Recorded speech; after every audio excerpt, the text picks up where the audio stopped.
제가 지금 계속 수요예배 설교를 하면서 갈라디아서 강의를 진행하고 있습니다.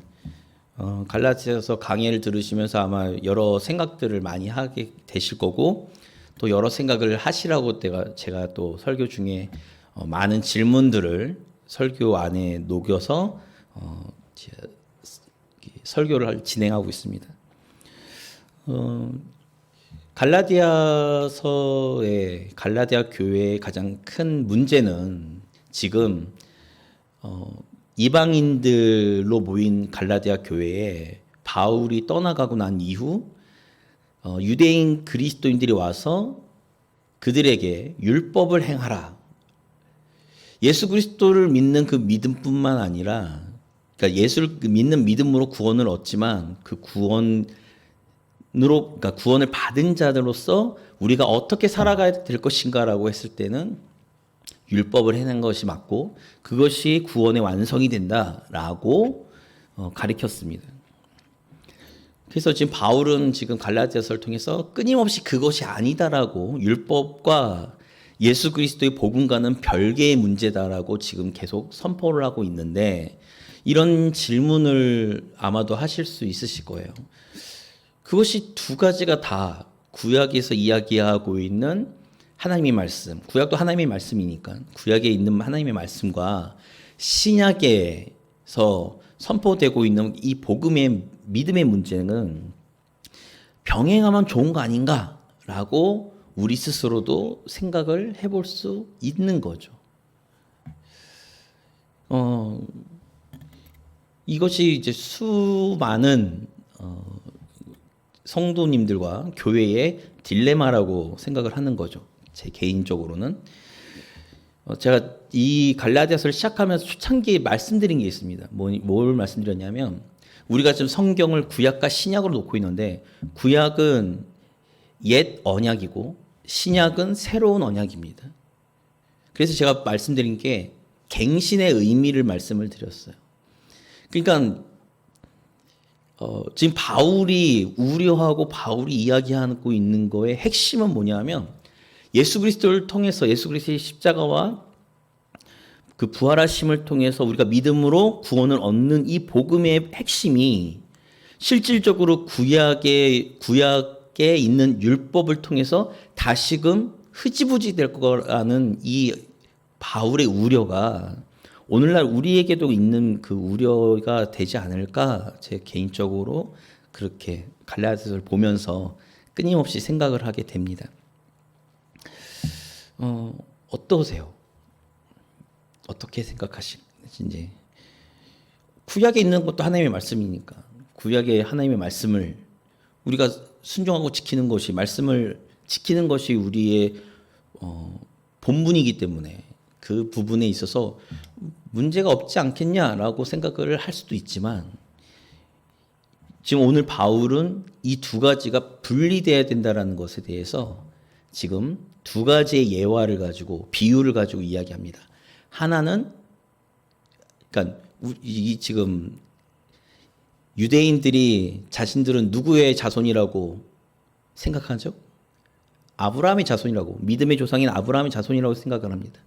그래서 아브라함에게 있는 두 자녀, 한 명은 하갈에게서 난 이스마엘, 한 명은 사라에게서 난 이삭.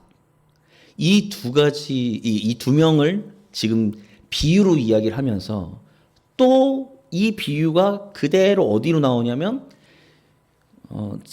출애굽기 19장에서부터 나오는 하나님으로부터 율법을 받은 자리가 어느 자리일까요? 시내산입니다.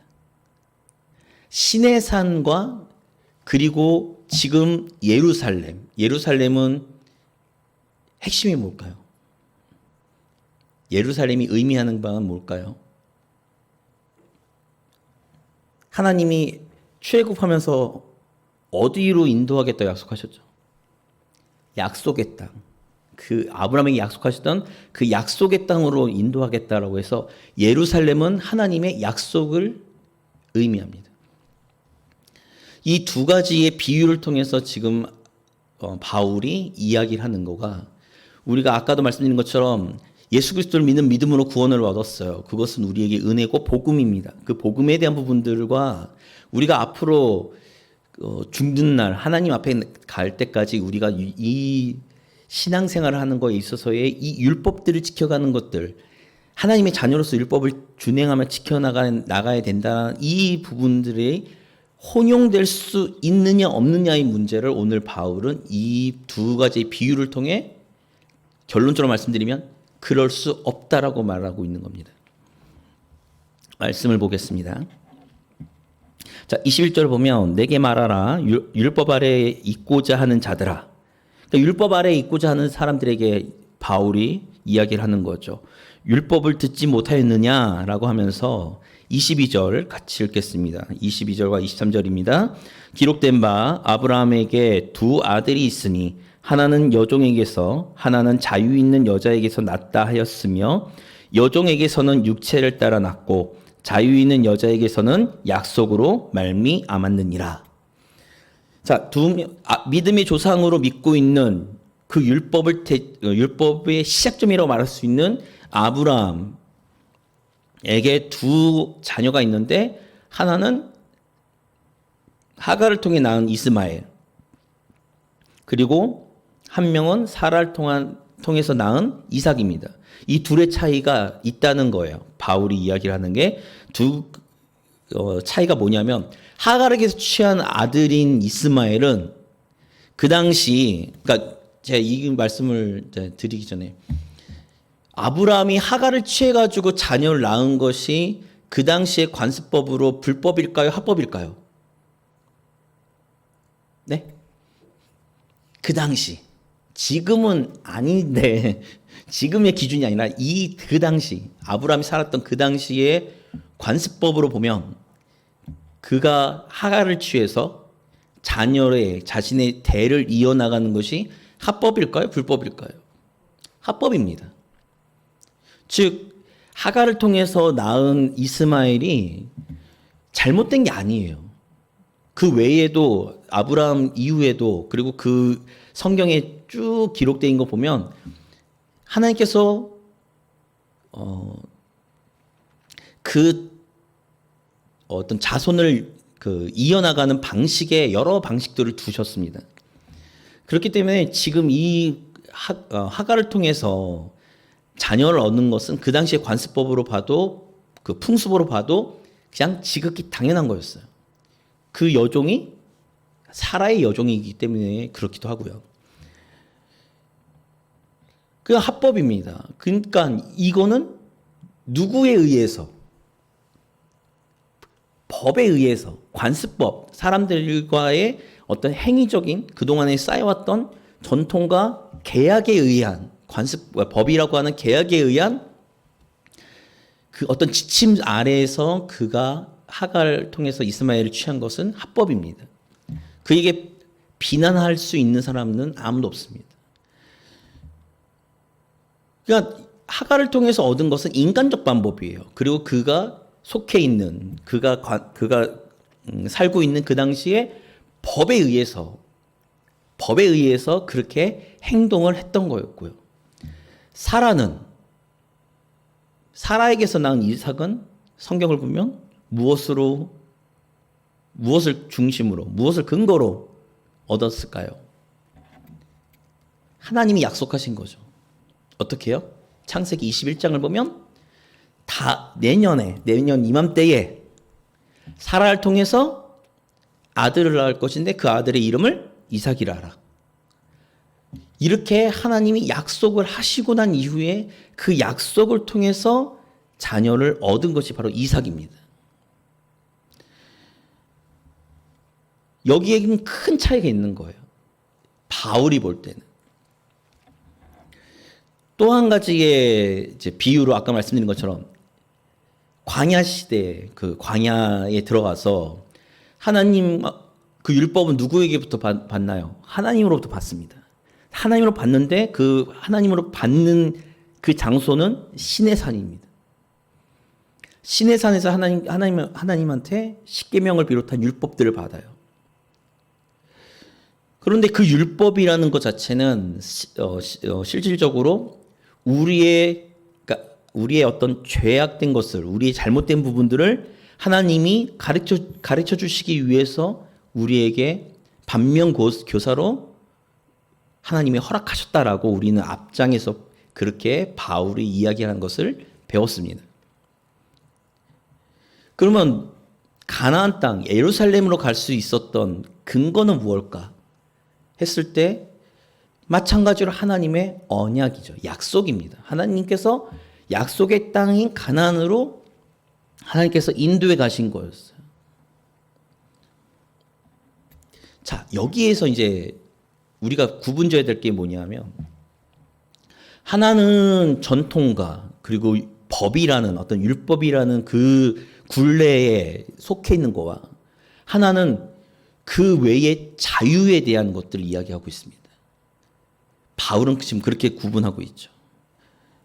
그래서 이 두 가지가, 그러니까 앞에 있는 율법과, 그러니까 하갈을 통해서 얻은 이스마엘을 대표하면서 이스마엘은 그 신의 산을 대표하고 신의 산에서의 대표되는 것은 율법인데 이거와 하나님의 약속으로 얻은 사라와 그 사라에게서 얻은 이삭과 그 약속의 아들이 그 상징하고 있는 예루살렘과 예루살렘을 상징하고 있는 하나님의 약속, 이 두 가지가 혼용될 수 있느냐 했을 때 30절의 말씀입니다. 30절의 말씀 같이 읽을까요? 같이 읽겠습니다. 그러나 성경이 무엇을 말하느냐? 여종과 그 아들을 내쫓으라. 여종의 아들이 자유 있는 여자의 아들과 더불어 유업을 얻지 못하리라 하였느니라. 자, 이스마엘을 얻었어요. 이스마엘도 아브라함의 자녀입니다. 아브라함의 아들이죠. 그런데 그 대를 이을 수 있는 것은 이삭이잖아요. 그러면 이스마엘은 언제까지 존중받을 수 있는가 했을 때 이삭이 태어나기 전까지입니다. 아브라함의 아들로서 존재할 수 있는, 그리고 성경에서 그렇게 이야기를 하고 있죠. 저는 사실 창세기를 보면서 제일 이해가 안 됐던 게 그거였어요. 뭐냐면 하갈이 임신한 것을 알았어요. 그러고 난 다음에 누구를 멸시하냐면 자신의 그 주인이었던 사라를 멸시합니다. 그래서 사라가 열이 받아가지고 하갈을 내어쫓습니다. 내어쫓는데 그 우물가에서 하나님이 하갈을 만나세요. 그리고 나서 뭐라고 말씀하시냐면 이스마엘도 아브라함의 신이 내가 그를 축복하겠다라고 말씀하시면서 축복하십니다. 그 장면이 나와요. 이 장면이 동일하게 나중에 쫓겨났을 때 또 나오는데 저는 그 장면을 보면서 하나님께서는 아브라함의 그런 어떤 인간적 방식으로 낳은 그 이스마엘까지 축복하시는, 아브라함이 하나님의 말씀을 온전히 신뢰하지 못하는 그 불신의 모습까지도 하나님께서는 그 포용하시는 그 은혜가 있구나 라고 생각하면서 왜 이스마엘을 내어쫓는가? 전 거기에 항상 의문이 있었거든요.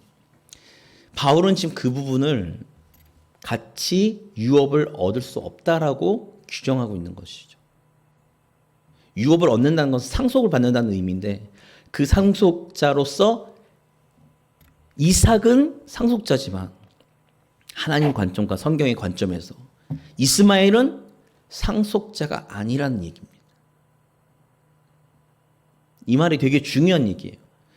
아까도 이야기한 것처럼 율법과 그리고 예수 그리스도를 믿는, 복음을 믿는 그 믿음이 병행될 수 있다라고 하는 그 주장이 틀리다고 이야기하는 것은 이삭으로 대표하는 예수 그리스도의 복음이 이 땅에 오고 난 이후에는 율법은 그 상속의 자리에서 물러나야 되는 겁니다.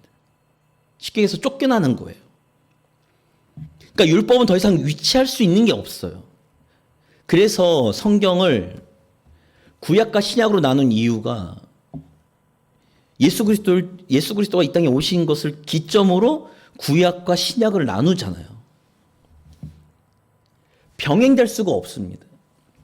그래서 제가 항상 말씀드렸던 게 갱신의 의미다. 구약에 우리가 그러면 구약을 멸시해야 되냐? 아니죠. 구약을 통해서 우리가 얻을 수 있는 그 유익들은 충분히 많습니다. 그러나 그 이면에 깔려 있는 율법과 하나님의 자녀로서 하나님의 백성으로서 살아가야 될 그 기본적인 그 틀은 예수 그리스도가 이 땅에 오심으로 그것은 다 폐지가 된 거라는 것이죠.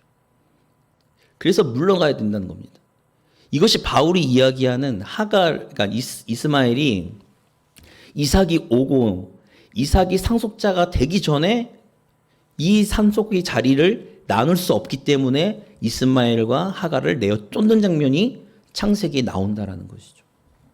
하나님은 그래서 하갈과 이스마엘을 내어 쫓으라고 말씀하신 겁니다. 왜 그러냐? 그렇지 않으면 이것은 병행될 수밖에 없는 것이기. 병행될 수밖에 없는 것입니다.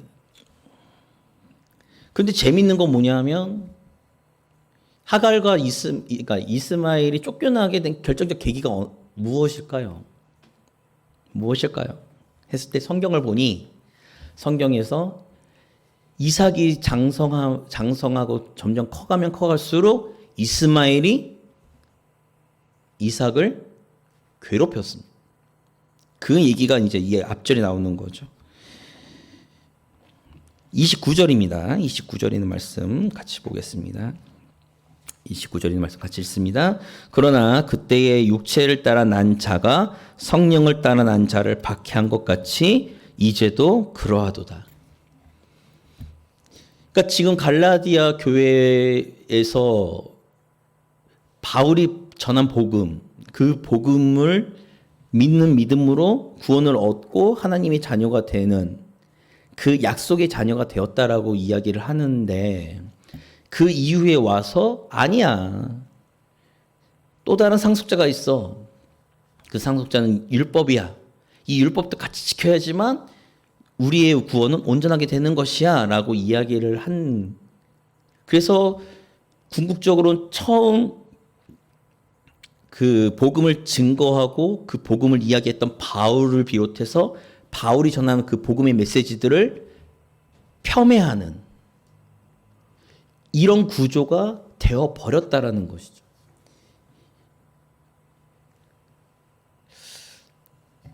조금 장황하게 이제 설명을 지금 드린 건데,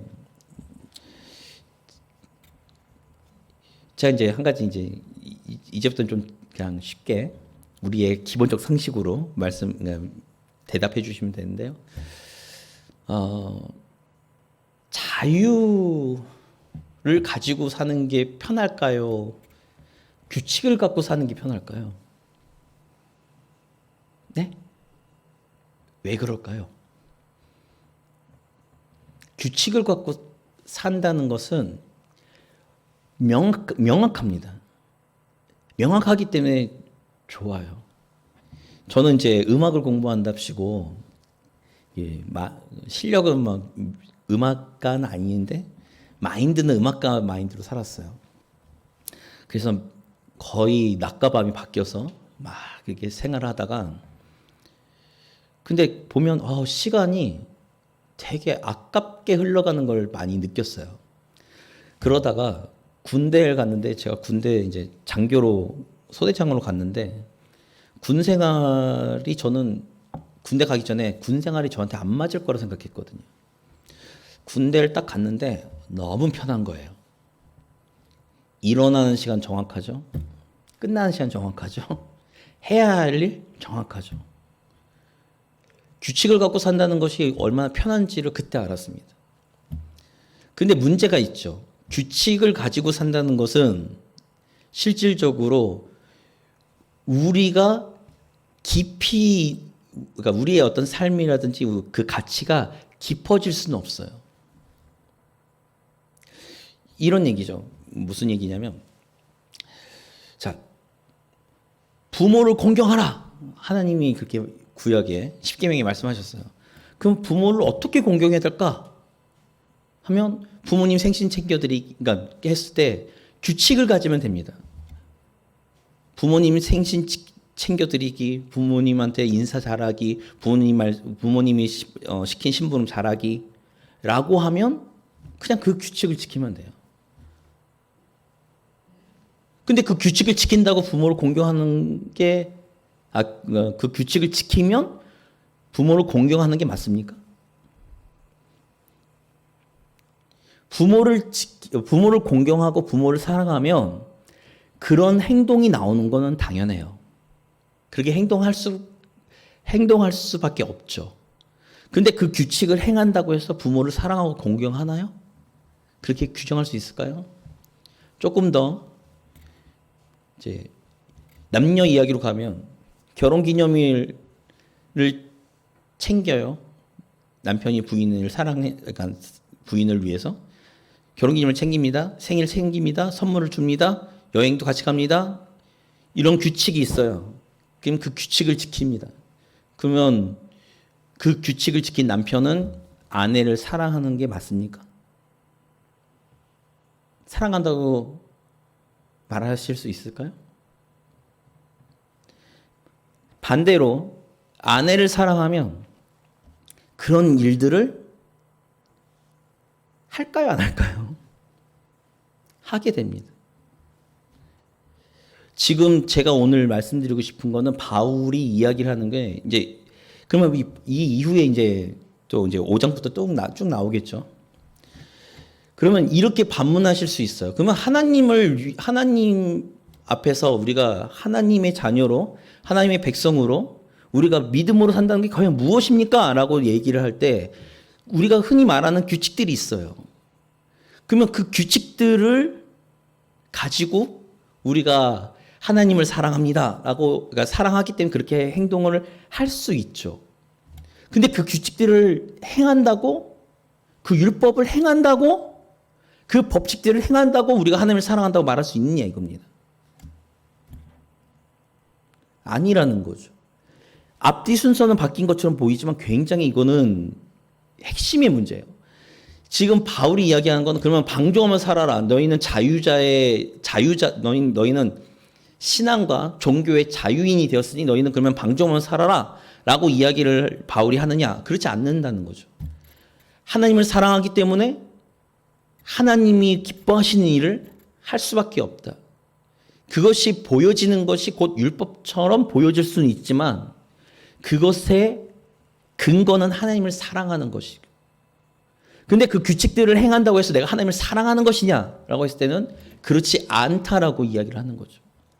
이스라엘 백성들이 가장 구약에서의 문제점이 뭐였냐면 그들은 하나님 앞에서의 율법을 행하지 않았던 게 아닙니다.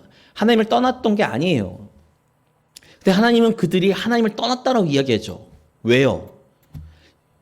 하나님을 섬기는 것 플러스 이방신들을 섬겼거든요. 그 무언가 다른 걸 또 했거든요. 그래서 그런 모습들을 호세아 선지자를 통해서 간음하는 여인, 이스라엘 백성들, 너희는 하나님 외에 다른 신들도, 다른 것들도 너희는 사랑을 했으니 너희는 간음한 여인이다라고 규정하는 겁니다.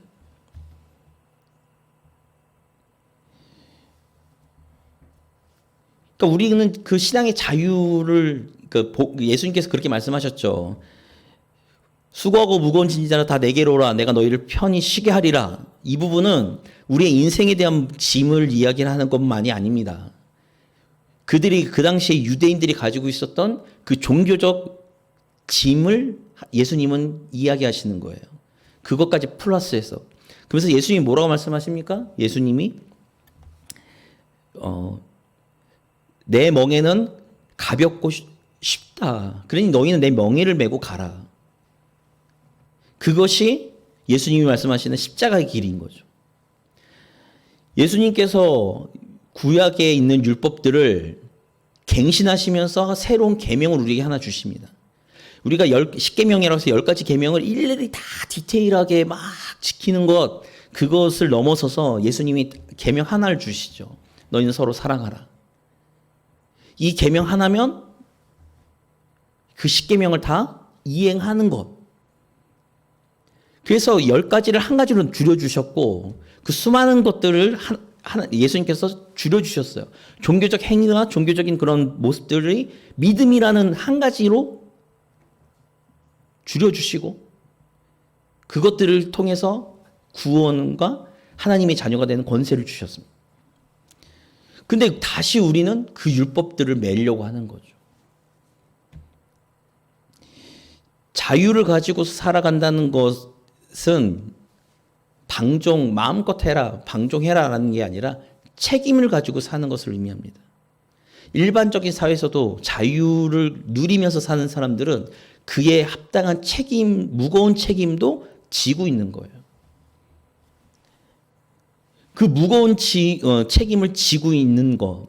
그럼 우리가 하나님 앞에서 실질적으로는 그 율법들을 다 하나님 앞에 다 내어 던져버리고 우리가 믿음으로 구원을 얻고 복음으로 살아간다는 것은 결국 우리의 인생에 우리가 하나님 앞에서 책임져야 될 일들이 많다는 겁니다. 그러면서 하나님께서 우리에게 요구하신 건 우리의 마음, 중심을 원하시는 거죠. 종교적 행위, 그리고 그런 율법들, 그리고 그런 우리의 행동들은 겉으로 볼 때는 거룩해 보이고 좋아 보일지 몰라도 왠지 신성해 보일지 몰라도 실질적으로 그 중심은 마음이 떠나 있을 수도 있다는 겁니다. 그러니까 하나님은 겉으로 보여지는 걸 원하지 않으시는 거예요. 구약의 선지서들을 보면 니네 다 필요 없고 너희 마음 중심을 내게 달라. 그걸 하나님은 구약에서부터 끊임없이 우리에게 요구하셨는데 우리는 끊임없이 그렇게 사는 게 너무 우리는 스스로 너무 무겁다고 생각을 하니 그리고 머리가 아프니까 단순 명료하게 따다닥 나눠져 있고 그 규칙들을 가지고 살아가는 것을 자꾸만 선호하게 되는 것이죠. 제가 오늘 말씀드리고 싶은 거는 그겁니다. 우리 안에서도 끊임없이 그런 어떤 그 합리화, 우리 스스로가 가지고 있는 합리화가 있을 수 있어요. 그 합리화에 대한 부분들이 결국에는 갈라디아 교회가 가졌던 딜레마와 동일합니다. 그래서 어느 순간 우리는 복음이라는 그 핵심의 우리가 가지고 있는 복음의 진수들을 어느 순간 던져버리고 폐지했던 그 옛 것들을 다시 가지고 살려고 하는 우리의 그런 본성들이 있다라는 거죠. 그것은 참된 복음으로 살아가는 삶은 아닙니다. 복음으로 사는 것이 무엇인지는 제가 갈라디아서를 보니까 한 6장 정도에 나오는 얘기더라고요. 그 6장 가서 이제 마무리 짓겠지만 우리가 복음으로 살아간다는 것은 그저 우리가 율법화된 종교화된 그런 행동들을 하는 것, 뭐 예배를 드리고 십시주를 드리고 헌금을 드리고 이런 것으로 대체할 수 있는 것이 아니고 그것은 하나님을 사랑하고 예수 그리스도를 사랑하는 마음에서부터 마음이 회복되어지면 그것은 당연히 자연스럽게 나오는 행동일 뿐입니다. 그러나 그것들을 우리가 자꾸만 혼용되고 우리 스스로 자꾸만 헷갈려 한다는 거죠. 그래서 갈라디아서 로마서는 결국 우리에게 복음의 진수를 다시 찾게끔 해주는 책이고 우리에게 다시금 복음의 중심을 회복하는 그런 메시지들을 담고 있다라고 말씀을 드리는 것입니다. 저는 저희 한사랑교회가 저희 교회가 복음의 핵심, 복음의 정수를 끝까지 붙잡고서 목사님을 비롯해서 성도님들의 이르기까지 예수님 안에서 주시는 그 참된 자유와 평안과 그리고 그 기쁨을 다시금 회복할 수 있는 그런 2021년도가 되기를 오늘 설교를 준비하면서 기도합니다. 우리 성도님들도 같이 그 부분을 놓고 기도하셔서 교회 나오는 것이 너무 힘들어. 교회 나오는 것은 왠지 이게 짐을 지는 것 같아. 교회 나오는 건 왠지 이렇게 도살장에 끌려 나오는 소 같아. 라는 그런 마음이 아니라 참된 하나님을 사랑하는 마음, 예수 그리스도를 사랑하는 그 마음으로 기쁨으로 나와서 봉사 또한 예배 그 모든 어떤 일들을 감당할 수 있는 정말 견고하고 튼튼한 그런 교회가 되기를 기대하고 기도하겠습니다.